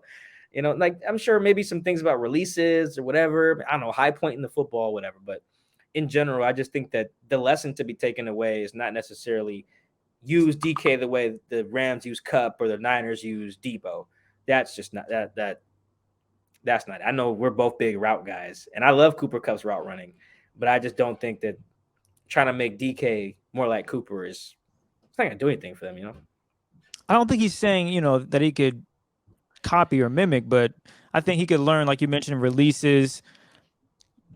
And I would want DK to be more like when you watch Cooper run. Cooper's not fast, but my goodness, when he makes sudden movements and routes, the DBs make it seem like the dude's running a 4.1 because he's so explosive. So if anything, I think DK could learn where to be explosive and how to be explosive. Not that I'm saying DK doesn't, but if there are things that he can improve on, I would say Cooper could probably help him out over the summer. And this is how I do it. Maybe this will help you because you're right. Cooper is a completely different wide receiver. He plays like a lot of Cooper Kupp's plays are from the slot. DK is everywhere. He's all over the place. Like that right there alone sets them apart. I'm not saying Cooper can't go outside and be an X receiver, but a lot of his damage comes from in the slot where he has a lot more freedom. So I would say just maybe releases, how to explode, when to use your top speed, things of that nature. I think he can learn from Cooper because Cooper is so smooth with it, if that makes sense. Yeah, I just think if he's going to do that, he could find someone with his body type that's knows. True. Like Cooper looks more sudden because he is more sudden because he weighs like 20 pounds less. So maybe a Julio Jones then would be a better someone that he can go to and learn. I mean, even AJ Brown, someone call Megatron. Like Megatron probably loved to work with DK. Like I think that's why I just don't think learning from Cooper. There's a bunch of receivers good at releases and sudden movements. You can call Doug Cole Baldwin Beasley. Yeah, honestly, you could call it Cole Beasley. But what's Cole Beasley going to teach DK? He's big as hell. So that's where I think that like the lesson is not that. It's nothing. We just needed to enjoy Cooper and enjoy Deebo and their unique skills. I think a lot of teams are going to make mistakes in the draft this year trying to find the next Deebo. That's just not it. There's not it. There's only like 2 guys, maybe 3 that I've seen like that in the last like 10 years who are like it's like Deebo, Cordell Patterson, and Percy Harvin. Guys who legitimately can pay running back and receiver at a high level. Like there's not that many guys. You try to find the next Deebo, you're gonna find the next bust. That's what you're gonna find. Like that's not smart. I get what that question is trying to get at, but I really just don't think there's anything DK could glean from someone like that he can't just go call Julio and try to learn someone who knows how to move like that with that body type. I think body types and skill sets matter when you're trying to pick up on those things more than like, oh, he's a good receiver, so he can teach me stuff. This one's from Brian. What position makes the most sense for Pete Carroll, John Schneider to try and draft this spring? to then not justify not re-signing somebody? Oh yeah, that's easy. A right tackle, easy. You can definitely there's some right tackles there right in the second round that they'll be picking. That you can easily be like, look, we're not going to re-sign Brandon Shell because we like that really big dude from Minnesota. Have you seen that guy, Chris? He's like 6'7", like 380 pounds, something like You that. don't look, yeah, he's a monster, a mountain. He has Daniel. I'm gonna mess up his name because I think it's Polynesian. Man, it's Faale, I think, or something like that. Sorry, I don't want to try to mess it up, but yeah, they could easily say we're gonna draft that guy, or we'll draft. There's a couple right tackles there in the draft, like right there, without be there in like anywhere from like 33 to 50. They could take our boy Abe Lucas from Wazoo. He'll be there. You could take him at 41. You could also take him at like 72. Probably. There's some other guys. I think there's a right tackle from Kentucky as well. I can't remember his name. There's also a center from Kentucky too. But there's a few. Right tackle is probably the spot. Not as much left tackle, I don't think, just because I don't think you're finding many ready to start right now left tackles at pick 41 or whatever. But I do think you can find a right tackle at pick 41 and justify not re-signing Brandon or something like that. Now those guys that I named, that Daniel dude from Minnesota, or even Abe Lucas from Washington State, I don't think either of their scouting reports are going to say that they're ready to start from day one either. But I just think that you can justify the answer to that question is right tackle. I think the other one is obviously running back. Like that's the other one. You go take, I don't know, anybody and say that's why we didn't pay Rashad. We'd rather have so-and-so from Southern Louisiana or whatever from Memphis or North Carolina or Ohio State, whatever. We'd rather have that guy than pay Rashad $3-4 million. You can do that literally every year with every running back. We'll sort of stick with the draft here, give a little Coug love. Abe Lucas, Jalen Watson, Max Borghi. Which one will succeed at the next level? Which one, if any, would be the best fit with the Seahawks? Yeah, so go Cougs on this. YouTube watchers see the hat. Rocking the Coug hat today. We play the Huskies the day this comes out, actually, and on Saturday. Play them twice. I think Abe is probably going to get drafted the highest. Abe Lucas probably going to be a top 100 guy. He had a really good pass pro production at Washington State, and because we threw the ball so much at Wazoo, teams have. I mean, I think he's had like 1,000 pass rush snaps or something like that in his career. Crazy. It's just a lot of reps to go through that teams can just like analyze. So I think he's going to get drafted the highest. I also think he's the answer to both questions. I think he gets drafted the highest and the one who could help the Seahawks the most. They just, not to say Jalen Watson couldn't. He's a cornerback, by the way, for anyone who's not familiar. He was at the Senior Bowl. I don't know how well he did, but he was like our best corner at Wazoo. And the Seahawks do need corner help, and Jalen could be there in like the 4th round or the 5th round or something like that. But I just think Abe is going to get drafted the highest and has the greatest potential to help them at a really big position of need. But if they take Jalen or Max, I'm all right with that too. Max is a beast of a running back, man. He can catch. He's got good balance. First guy who gets him, he might drop him, but if he doesn't, Max is really good at breaking that tackle and getting a little extra. So, yeah, I'm cool with taking all three. There's a way to justify all three, especially if you take Max in like the 7th round or something like that, because by then you can take any position. You can take a quarterback in the 7th. I'll put it like this: if Rashad Penny walks, the Seahawks could probably slide and get Max to fill that role. To be honest, like his style of play mirrors what the Seahawks want to do. Now, is he a ground and pound? Maybe not so much, but I think he could spring a few and get to the end zone a couple of times. I think he has that type of speed. I mean, we've seen it. So, yeah, the problem with Max is it'd be the scheme fit. Like, you've got to do some reading and adjusting in the NFL off those blocks in a way that he just didn't have to do. We were just giving him like little pitches and, inside handoffs out of the shotgun, whereas teams are going to want to see him in an under center scheme, reading zone, an outside zone or whatever, inside zone.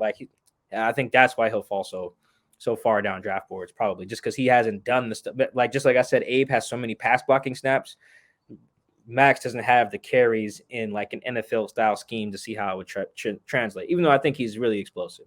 But like you said, yeah, you lose Rashad. You could take him. Honestly, I think that's where the Seahawks have really whiffed in some years, man. It's just ignoring some of this local talent that at positions they've needed, man. Even though I'm a Coug, the last couple years, not taking Myles Gaskin or Savon, like those guys were way better at running the ball than DJ Dallas and Travis Homer in consecutive drafts. I just like it easily could have done that. So yeah. Anyway, enough Husky talk. We'll stick with the draft. This one's from. Wow, I'm just gonna go with the loco. Chihuahua loco. Anyways, if Seahawks issues are drafting, isn't there a director or scouting that needs to go? What role does Pete John have in drafting? How are the Seahawks organized for drafting, and how does it compare to others? Yeah, that's a good question. Teams kind of vary in how much information they let out about drafting. The Seahawks don't really let out any. So we don't know who's responsible for what picks unless they work out. Then everyone's willing to take credit. It's like, hey, I scouted Tyler Lockett. But I think in theory, yeah, like you fire a personnel director or like you fire your West Coast scout or something like that. But we don't know if, let's say, for example, right, one year a scout is like, guys, yo, there's this kid, he's JJ's little brother. I think we should take him. You're right, like banging on the table for them in 2017. And then John's like, I know, but I like this McDowell kid, like, like, and then they take Malik. It's like, who knows? That could be happening all the damn time, or vice versa. Because we don't know, we just gotta assign the blame to the two dudes that speak after every draft, and that's Pete and John.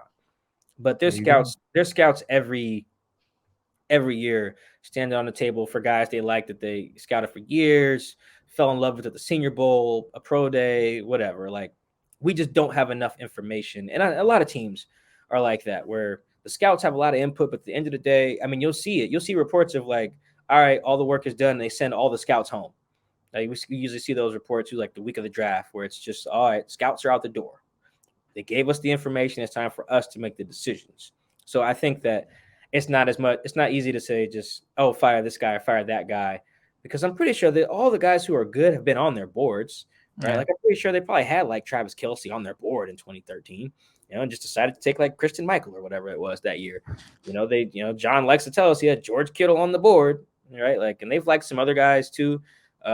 So I think you can't just assign like, let's fire this scout or this personnel director, because we just don't have enough information to distinguish between who's making the picks. I would love that information. I would love to know, all right, guys, whose idea was it to trade out of that 18th pick and not take Jair so we could later take Rashad? And I like Rashad. Cool guy.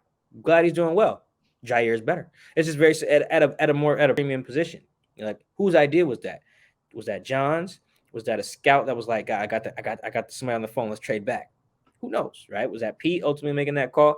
Because we don't have all that info, it's really hard, And sometimes guys get it right, and then a guy gets hurt right away, or something about being a pro just is too intimidating for him, or just whatever. There's so many variables. We're talking about 21, 22-year-old kids, right? But yeah, we just don't have enough information to get to firing folks just because of bad drafting. So I'm with you, whoever asked that. Something's got to change, because their draft strategy has not been good. I think their best class was obviously like 2010, 2011, 2012. And I don't think they've had a really good class since then until like, I think this 2020 class could be all right. This one's from DK Merobi. Will Seattle be regarded as an attractive landing spot for free agents around the league? No, probably not. If guys do choose here, it'll probably be because of Russell, if it's on offense, or just position coaches, or just guys who have believed in them in the past.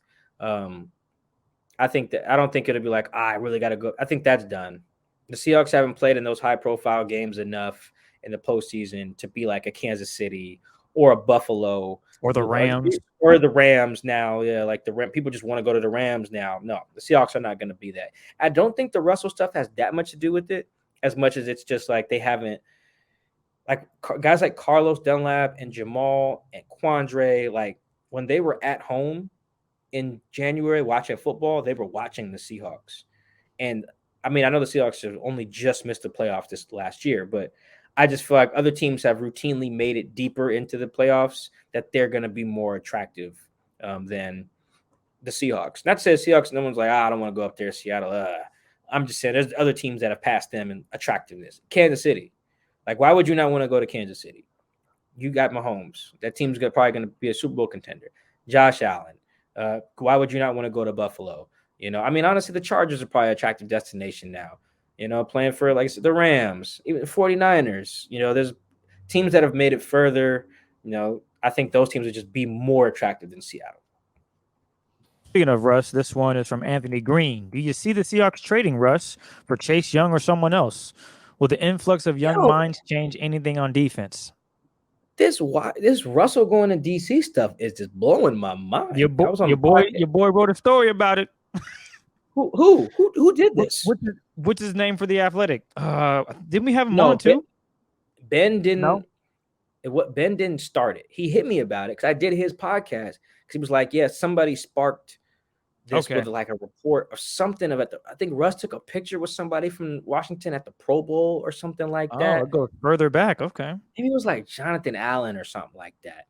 And then like there was some report from somebody out there that was like Russ ain't opposed to coming to DC, and it was just like, what? Where'd you get What's that going from? on? Yeah, I don't know. I mean, I guess Russ is probably not opposed, but who cares? I mean, they care over there because they're not on the Tyler Heineke train. But yeah, it's blowing my mind. No, I don't think they trade Russ to Washington. Yeah, I don't think they do. They could. I think the only way Russ gets traded, I think there's two scenarios. Scenario one. Russ calls Pete and John. What up, guys? Hey, yo, Mr. Unlimited, what's popping? Hey, guys, just want to know what we're gonna do to get better this year. Like, what's some alignment you're thinking about? Receivers, running backs, tight ends. Talk to me. Like, how are we looking for the draft free agency? Give me some names. Give me some thoughts. And it's like, hey, we got this, bro. Go back to your facility in San Diego. Do your thing. We'll call you when we have some people identified, maybe. But just trust us. This is what we do. That's scenario one. Russ is like, that is bullshit. Schefter, the list is updated. Here it goes. Hopefully he calls me instead of Schefter. But that's scenario one. Scenario two is he does that same phone call and they give him the names or they give him the strategy and he just doesn't like it. Just like, you know what? I'd rather just see what's happening down in New Orleans. I'd rather see what's up with the Steelers or something like that. Like I could or Philly. Like, hey, get me to Philly. I like what they got cooking over there. I don't know. I could just see those two scenarios. Other than that, I don't think so. And if you notice, both of those are Russ wanting to go, not Seahawks wanting to get rid of him. Because I do genuinely believe that the Seahawks, I'll specify, Pete and John are not actively trying to get rid of Russell. I don't think Russell's actively trying to leave yet. If either of those scenarios I said just happened, I could easily be like, yeah, no, I don't like that plan. Get me out of here. Or y'all ain't even gonna tell me. I want say. I want input. I want you guys to make me feel like my input matters, my voice matters in this. And then they're just like, nah, I can see Russ getting out of there. Because you know what that new team's gonna do is listen to Russ. Russ, who do you want? Oh, okay, done deal. Yeah. Anyone else? I could see Russ bouncing for that reason. But I put that at like a 10%, 15% chance of happening. How many moves, this one's from Aaron, by the way, how many moves and how big do they got to be for the Seahawks to get back to being a contender? I think they have, beyond the great offseason moves that we outlined earlier in the draft, or excuse me, in free agency, I think they just got to get so lucky in the draft, dog. And it's just like, I know that's not like a viable strategy, like put on the chalkboard, get lucky. No, I know that's not like, it's not realistic, right? But Bengals got lucky this year. There you go. Yeah, they did, Mike. The freaking Ravens were banged up before the season really got started. They lost everybody. Lamar Jackson got hurt. The stars aligned. That's your point. Yeah, no, I'm saying specifically in the draft. Yes, the Bengals. Yeah. I have bad news for Bengals fans. You are not built to just get right back to no. They're not even like the fourth best team in the AFC. Like you said, they got lucky. But I'm just saying in the draft, like even with Jamar Chase, gotcha. Okay, the best receiver in the draft just happened to have just played with your quarterback. You know what I mean? The probability. what are the odds? What are the odds of that happening in back-to-back drafts? Usually, right? Like it's very hard to get that to happen in consecutive drafts. They needed Burrow to get hurt the year before, so that they sucked enough so that Jamar was there, when they were picking. Like it's just, but even like, the Rams getting Kupp in the third round, in part because Kupp ran so damn slow in the pre-draft process, or even the Niners getting Kittle with like he was like a fifth round pick or something like that. Tyreek Hill falling to where he fell. The Debo falling to where he fell. So that I think you just got to get lucky in the second, third, and fourth rounds, and you can. But we got to acknowledge that some of that is luck. Like I feel like if a lot of teams had mulligans, they'd have just took DK in 2019. Like I think they overthought that, like way too much. And I just think you got to do that again. Like beyond the free agency moves, I'm talking about hitting on guys like that, guys who hit the ground running. Like even like Kareem Hunt, I think was like a third round pick. Alvin Kamara was a third round pick. Those guys were like offensive rookie of the years or something like that, in their respective. No, they couldn't have been. They were same draft, but you know what I mean. Like they balled out immediately. The Broncos found like Phillip Lindsay made like the Pro Bowl. He was undrafted that year. Even finding another Chris Carson. I just think it's not even about how many moves necessarily. It's how many of those you find, how many DKs you get, with pick 64, how many Tyler Lockett's you get with pick 69. I think Frank Clark was like pick 63 or something, maybe not that low. But my point is, you need those. You need those impact guys right away. Tyler was all pro as a returner his first year. I just think that because of the way their team is structured and because of how lofty their goals are, you can't just have an okay draft. Like 2020 was an okay draft. Darrell Taylor, solid. Alton Robinson, solid. Jordan Brooks, solid. Like you need better than solid. You need, we drafted Bobby Wagner with the 45th pick or whatever. We drafted KJ Wright with pick like 100 or whatever KJ was. Richard Sherman, pick 100, whatever. Cam Chancellor. You have to get back to that again, the way your roster is constructed. You just have to. You have no choice. If you're not going to spend a free agency, it has to be done in the draft, and it has to be done late in the draft because you ain't got no high picks. Yeah. They got to find their Kittle. You got to find another Cam. And you can do that. You can get lucky. Where the Raiders get Max Crosby, like the 5th round or something like that. He was like one of the best pass rushers in the league last year. Like it's guys like that. Find your Max Crosby. There are those dudes out there. I think Aaron Jones was like a 5th round pick, really good running back. So find that. That is what they have to do. How many of those can they hit on? Shoot, even if they get one. Imagine if they were to draft imagine if they drafted an edge rusher and he's like as good as TJ Watt, like rookie year, or like as good as Micah Parsons. Like that would do it. That would put them over the edge. But if he's just solid, it won't. They need a stud. Multiple. My bad. This one's from Elliot. What is going to be the one position group the Seahawks drastically overpay for a veteran at? Basically, who is going to be the Greg Olsen this year? Man, I don't even want to put that energy out there. I feel bad even thinking it. I could honestly see it being tight end again because look at their tight end room. They're all free agents. Yeah, Gerald Everett's out of here probably. Will Dissly, he has the option. Colby's under contract, but that's it. Yeah, he's the only one. Because Tyler's never seen the field. He hasn't seen the field, right? Tyler Mabry? No, not really. He's played a few snaps here and there, but nothing much. So I could see that being the position, unfortunately. That's the other thing, man. They overpay for the wrong positions, too, when they overpay. Like, they overpay for a tight end. They overpay for Luke Jokel to have him play, like, guard, I think. It was just like, man. It doesn't make sense. It's paying the wrong. There's some other ones in there, too. But, like, yeah, it's pretty bad. So I think that would probably be tight end is probably my vote. I hope they don't. It'd honestly be better to just bring back Will Dissly and develop Colby Parkinson, I guess, and go with that. But yeah, I think my vote would be tight end. I think I'm right there with you. You can't overpay and screw up at center. There's no way. I don't think they could overpay at any of the other positions, honestly, other than running back. Tight end and running back, they could overpay it. How likely is it that the Seahawks can have a better roster in 2022 than they had in 2021? This is from the homie Adam Nathan. Oh, Adam, what up, man? That's a good question. I'm not saying that because Adam's a homie. It is a good one. And because that's the one I presented on Twitter. I was like, when's the last time this actually happened? That scenario where they got better in the offseason. I really can't remember that happening. I would say it's by about 50-50, maybe like 40-60. 40 in terms of like they get better. 60% chance that they don't get better, or at least like their week 1 roster is not better than their week 18 roster. Or maybe I should compare their week 1 roster to their week 1 roster from the previous year. However you want to do it. I just don't think that it's likely. It's more likely that they actually get a little worse. I think we'll see. But yeah, I just don't have a ton of faith there because, like I said, they need a little bit of luck too. Like, look at the teams that have gotten, like, bro, some teams have gotten, bro, Cooper Kupp was not a first, like, you would look at Cooper Kupp and think he was the top receiver in his draft class. He wasn't. It's like a second or third round pick or so. Devontae Adams was, I think, a second round pick. He's probably the best receiver in football.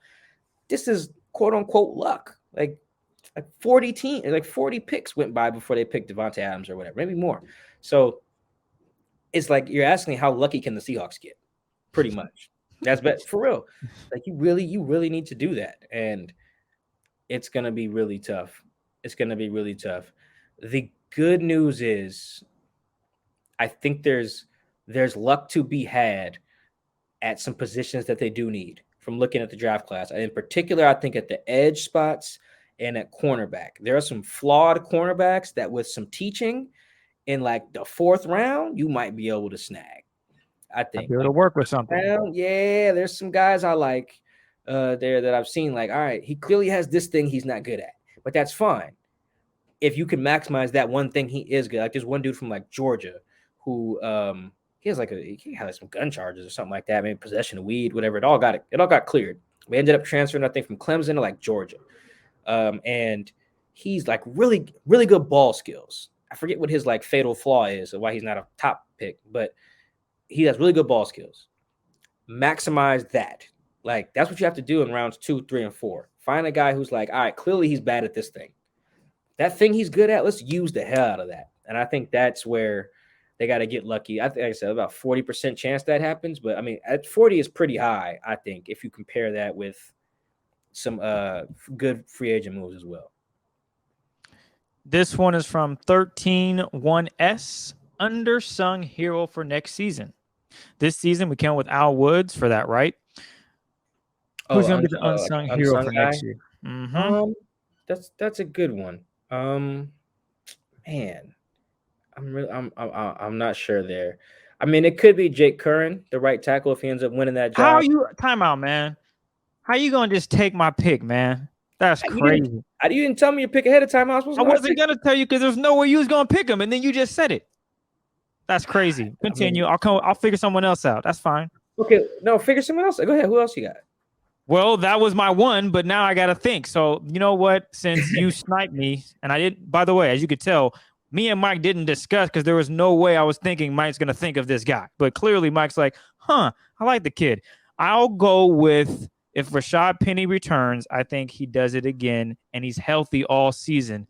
And that could mean big things from the running back room. Chris Carson probably, if he's returning and plays, that just gives him the rest he needs. And Rashad Penny can be that running back the Seahawks thought he would be when they first drafted him. Unfortunately, he's been banged up his first few seasons, but if we saw the last, 5-6 weeks of what he did, if he does that for an entire season, man.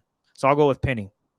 I want to pick a coach here too, and I want to pick Carl Scott to the DB coach, man. If he can get these boys, if he can unlock some, because there's some potential there. Like as much as people like are shitting on the Jamal trade, I think people are forgetting, man, the Jamal trade looked fine the first year because Jamal played great. You know, he broke the DB sack record. He was one of their best defenders. He made the Pro Bowl that year again. It was like his 3rd year making it. People treat Jamal like he's a scrub. Like, dude, like he's all pro. He's damn like a perennial Pro Bowl. It's like he's played like 4 years or 5 years and made the Pro Bowl like 3 of them or something like that. Like, come on, man. And the Pro Bowl's not everything, but you get the point. Like, he's a very good player.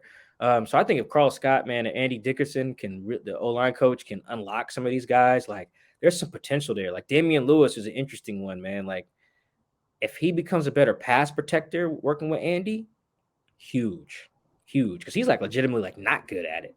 Great run blocker, but like legitimately not good pass. Like if you could just elevate some of the guys that's already there, they could be a lot better. This one's from Chris Calvert. Should the Seahawks consider bringing in Jarvis Landry if he's released by the Cleveland Browns?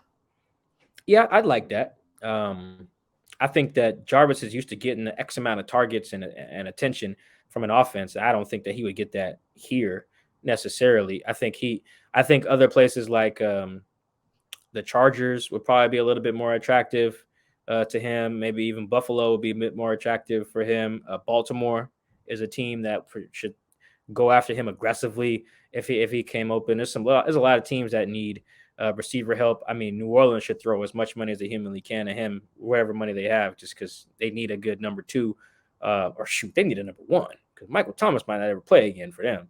The Packers as well. There's a lot of other teams that I could see making more sense for Jarvis. Hell, even the Rams. Shoot, like when did Robert Woods tear his ACL in November? Like, yeah, he might not be back until November. That could take him a whole year to get back on the field. Odell just tore his in February. He could miss the whole 2020 season. The Rams could want, receiver help there. So, yeah, I think there's a lot of teams that make more sense for Jarvis than Seattle. But, yeah, if Jarvis is interested, then, yeah, 100%. I really think that until you really see production out of D. Eskridge, you should be looking at receiver with guys like that. I don't think you need to use, like, your day two or like third-round pick, on a receiver, but I could easily see, like, grabbing a guy like that at free agency if he's willing to come. I forgot to bring this up when we're talking about draft, but if Malik, the quarterback, I forget what's his last name? Malik, is it? I think it's Willis. Let me double check. Yes. If he is available in the second round, should the Seahawks, do they go after him? Should they draft a quarterback in the second round? Yeah, okay. No. But what's funny is I was doing one of them little mock draft thingies online, and I was just trying to filter through just real fast, and I accidentally picked that Malik dude with the second round pick. I was like, that's so bad. If you want to see Russ as angry as he's ever been in life, let the Seahawks spend quarterback round pick. Yeah, on a quarterback. No, I do think they should take one. Maybe in the seventh round, hell, maybe even in the fifth or something like that. Yeah, I think you should take one. You should take one every year, but because I don't think they should re-sign Geno at all. Especially since I don't know if everybody follows Geno on Instagram. He posted something the other day where he was like, "Somebody's spot is getting took this year. I'm really one of the best, and I'm out to prove it." Now, whatever, confidence is key in this world. But the fact that he does not seem content with being anybody's backup next year, and that's okay. Yeah, which is okay. But here in Seattle, you're the backup. You're the backup. Yeah. So I don't see him come back at all. Yeah. So there's that. But no, don't draft a quarterback in the second round unless you want Russ to just punch John Schneider in the face or something like that. This one is from Dave Sayers. Where would you prefer to go with the team if an international series game happens this season? UK, Germany, or Mexico? Oh, I want to go back to the UK, man. I want to go back to London, hang out with the homies. Shout out to Adam. Shout out to Stu. Shout out to everybody from the UK Seahawkers. Showed me a great time when I was out there in 2018. I got to go back there. I don't know where you want to go, but that's where I got to go. Man, let me ask you this, Mike. When you went to the UK, was it cold as hell over there? That was your UK accent, huh? Nah, we're not going to talk about that, but answer the question. Was it cold? It was okay. It was October. I wore a t-shirt to the game with no jacket. Okay. Yeah. So, damn. So it's tough between UK and Mexico. I don't know about Germany yet. I know nothing about Germany other than 9, which is no. So I know nothing. We got your UK accent on this show. We got your German accent on this show. Hey, 9 is good. Shout out to the homie. His name. I'm gonna mess up his name. I want to say it's Max. I wrote the foreword for his German Seahawks book that I believe is out. Yeah. This sucks. I don't remember the title of the book or anything, but shout out to him. Great job, Mike. What a way to plug it. I know that was so Hold on. I'm going to say Mexico because it might be warm over there. By the way. It's Max. I'm going to go Mexico because it might be warm in October. I'm pretty sure it is warm in October now I think about it. So give me Mexico. And then second on the list would be UK, and then third would be Germany. I feel like that's That'll work. Yeah. I mean, I'm not opposed to going to Mexico. I just have to go back and kick it with my guys. Your London homies. Yeah, that's it. Did you No, the find it? book. Yeah, the book. His name is Max, and the book is called. Damn, I had to search his name in German, so I can't read the Google searches. Oh, all right. It's called. I think it's just called American Football. Seattle Seahawks. I can't tell because everything else is in German. But shout out to him. Had me write Shout the out. foreword for his book, man. That was really good. My first time ever writing anything for a book, so that was pretty dope. This is from. Next question is from Maher. I think I'm saying the last name right. I hope, and my apologies if I'm chopping it up. But should the Seahawks consider turning Lumen Field into a dome? Absolutely. The only reason, or two reasons. One, because every football game should be played in a dome. Why let the weather ruin a game? That's just stupid. Like the weather never, inclement weather never enhances the quality of the product. It only potentially makes it worse. I just don't see why teams that don't build domes, unless you're in like Cali or Miami. Like I can see why the Florida teams don't have domes, but pretty much everyone, like the East Coast teams that don't have domes, you guys are bugging. Like Philly, Pittsburgh, DC, New York teams, ridiculous. Anyway, so yes, the second reason because my grandma wants a dome. So my grandma, who was a season ticket holder for years, 70s and 80s, the Seahawks, she says they should have a dome for Russell Wilson. So I'm doing what he says on that one. This one is from Dallas Dickinson. Are you guys catching up on movies, TV, or books in the offseason? He loved when you did the heist movie marathon a while back. Love to hear how we are kicking it these days. If my plan was a baseball movie marathon next, instead I've been rewatching the FX show Atlanta. The episode of Atlanta starts next month. The new season. It's next month. I'm a big Atlanta fan. One of my homies is really trying to get me to watch every episode of Power, and I am vehemently fighting that because I didn't realize there's 6 seasons of just the original. So no. What else have I been watching? I think that's been mostly it. I've watched a little bit of Power, mostly just been rewatching Atlanta. Yeah, I'm not a big TV. I'm a movie guy. I'll take movie suggestions more than I would take TV suggestions because TV shows, man, just take long. The only thing I watched semi-interesting was I watched that cop show with Gabrielle Union and Jessica Alba on Netflix called Finest. First season, second season was good. Then the show got canceled. So that's pretty much it. The most recent thing I watched was the Kanye documentary on Netflix, which was outstanding. So I'm all in on the Kanye doc, even though Kanye's out wild. I am strangely watching Euphoria. It's really disturbing. Bro, you watch everything. Listen to this list. Chris watches like a million TV shows. I have no idea how you do all this. Go ahead. Tell him everything you've been watching.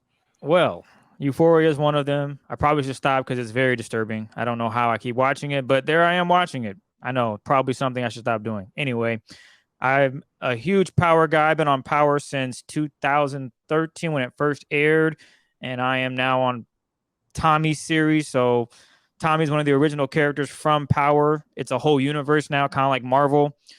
They have each character now from the original cast has their own spinoff. So they are they did the son, Tariq. He's on season 2. They just did 50 Cent's backstory. He goes by Kanan. That was really good. They're now on Tommy, Power Force, which is really good. Who am I missing? Long story short, Power, who's Mike's trying to catch up, but he's just found out that there's like 13 seasons that he needs to catch up on. I'm not watching. So, Sisters on BET Plus, Tyler Perry, he's literally 50 Cent times 2. He just makes a bunch of TV shows, and some of them are actually pretty good. And Sisters is one of them that I binge with my girl. We are tapped in. Let's see. Man, I can't even think of all of them, but a lot of shopping as well. I know you asked, what am I going to be doing during the off season? But I'm going to be, buying a lot of new clothes, which Mike and I go back and forth on this Saya guy. He drops shoes a lot. We're both members, and we're trying not to spend money. Mike said, let's try it until I think March, and I'm just like, that's not happening because I guarantee you he's going to drop something heat. And I'm about to be like, yeah, I'm going to cop it. And that happened. So a lot of shopping. Books. I want to finish How to Get Rich. I think that's the title. I don't want to chop the guy's name, but it's a really good book. And it just teaches you how to buy the things you love. Like I love buying shoes right now, but I'm able to do it and still save money. So I'm learning how to do all that and still save up without saying I'm spending all my money and not saving up. Let's see. That's a book I want to finish. Movies. I'll tell you this. Do not watch the new Texas Chain Massacre on Netflix. That movie is horrible. It's a waste of 83 minutes. I watched it over the weekend and just wasted 83 minutes of my life. So there's a movie recommendation. Do not go watch it. It's a waste of your time. I know it's on Netflix. It ain't worth it. So, and that's what I got. Yeah, that's a lot of time to watch a lot of stuff. I can't. Well, see, it's when I'm done with everything work related, it might be like 8, 9:30, 10. So that's when I kind of watch it. So I go to bed around midnight. And then I can just repeat that if I have enough time. And in the weekend, it's the weekend. I do whatever I want. No, I mean, I hear you. It's just like I come home, my girlfriend be watching Lovecraft something, and she's in like anime with like some Demon Slayer stuff, and it's just Euphoria. Like I can't. That's how I feel when people say, "Oh, Chris, you should watch this." It's like, bro, I do enough of watching TV. I don't know if I can add what you think I should watch to the list of things that I'm already watching. There's not enough time for me to do that. And that's we must be getting towards the end of the questions, aren't we? Well, yeah, this is the last one. Since Tyreek has called out DK in a foot race, and this one's from John, who would you call out to race if there was a Seahawks media 100-meter dash? Who fills the podium? Okay, so before I answer that, the reason I asked that is because I wanted to know if we had time for you to actually explain to me what Euphoria is about. Because I've actually never said that. Is it too long? Well, I can look at it if it's too long. It's not too long. It's basically a TV show about high schoolers that go through high schooler things. Like one of them's a drug addict. She's in high school. Her dad passed away, and she resorts to drugs, and she cannot escape it no matter how hard she tries. That's the character played by Zendaya. It's kind of sad because it's like you're in high school and you're going through it like this, but I can only imagine losing a parent in high school and trying to cope with that. So she resorts to drug use, and it just follows her pretty much through her whole high school career. One of the students' dad he abuses people, and his son kind of follows that path. And this is Nate. I don't want to get into it too much because it's really raunchy, and I'm not trying to make the podcast get a little steamy here. So I'm just going to leave a lot of stuff out. But it's basically some of the character descriptions on Wikipedia. Yeah, these are high school kids. God damn, bro, it's high school. It's so like I'm watching it. Like I probably shouldn't be watching this. Like I feel uncomfortable at certain points, especially what they show and how they talk about it. But it's just a reminder of these students go through things, and this is probably happening somewhere where a student is going through this, and it's a lot. I wouldn't recommend it, but hey. It's definitely something you can learn from, and it probably a lot of people were like, "Oh, this reminds me of my high school." I'm like, "Damn, you went to sheesh." I went to all boys high school, man. Drugs, of course, but we was out here just living our best life. I guess we were the fortunate ones, so I can't really. It's yeah. Well, it says it follows a series of high school students through their experiences of identity, trauma, drugs, friendships, love, and sex. That does sound like my high school. So yeah, a lot of people can relate to it. I went to all boys high school, so eliminate a lot of things. But outside of the high school, of course, it's a lot of us probably went through the same sort of issues, but I don't think it was to that extent of Euphoria. Like if you watch it, if you've seen it, I'm sure in the comments you can be like, "Oh yeah, Chris, it's wild," or "I've never seen it." Don't go watching it. You ain't missing out on much. But yes, there you go, Mike. Quick hint of Euphoria. Yeah, definitely not watching, but thank you for that question. For that, I guess what the final one was, who was we challenged to? I guess is it asking specifically who would I challenge in a race? I think it's who would you call out? I don't think. I mean, I'm much faster than everyone in the Seahawks media. Like I'm pretty confident in that. Like if you exclude the former players from that, like I'm pretty sure everyone's seen the video of me race Ben Arthur. Shout out to the homie. Covers the Titans for the Tennessean now. Like it was bad. Right, like I won by a lot because I smoked him. Instead of a media member, like I'm not gonna let it go that DK told Adam Judah of the Seattle Times, he said, I will race you in 100. I think he was probably joking, but like they would actually race him, but not about what would happen if they did race. Because DK said he would beat Adam in 100, but give Adam a 50-yard head start. Like, are you out of your mind? I've seen Adam do athletic stuff. Like, I've never seen him just flat out run, but I've hooped with him before at basketball, But I know he would win that race. I would love that challenge if DK gave me that. 50-yard head start in 100. Bro, I might win that run in the last 10 yards backwards. Are you kidding me? Might, you would. Yeah, there's no chance he's catching. He'd have to run 4 seconds. Yeah, like I would run that first 40 yards in, I don't know, 5 seconds, 6 seconds, whatever. I'd be able to turn around and walk backwards for the last whatever. And if DK runs 9 flat, I would still win that. that is how ridiculous his parameters on this race are. So I don't know if I challenge any media members because that's unfair. They're all mostly older guys. I mean, I'm 29, but DK is around my age bracket. He's 24. So that is a challenge I would definitely do. Well, the challenge accepted on the Seahawks Man to Man podcast with all the Twitter questions. We thank you for all the love and support, you guys. We know it's been a minute, but we're working on the back end trying to get some of these guests. And man, some of them are really hard to get, huh, Mike? Yeah. If you guys, telling you guys, go to Twitter, type in BWAGs with a Z. Tell them come on the podcast, man. But yeah, that's why I wanted to just hear from you guys. We haven't fed you guys with some heat in a little bit. Since the KJ show. So I'm going to the combine next week.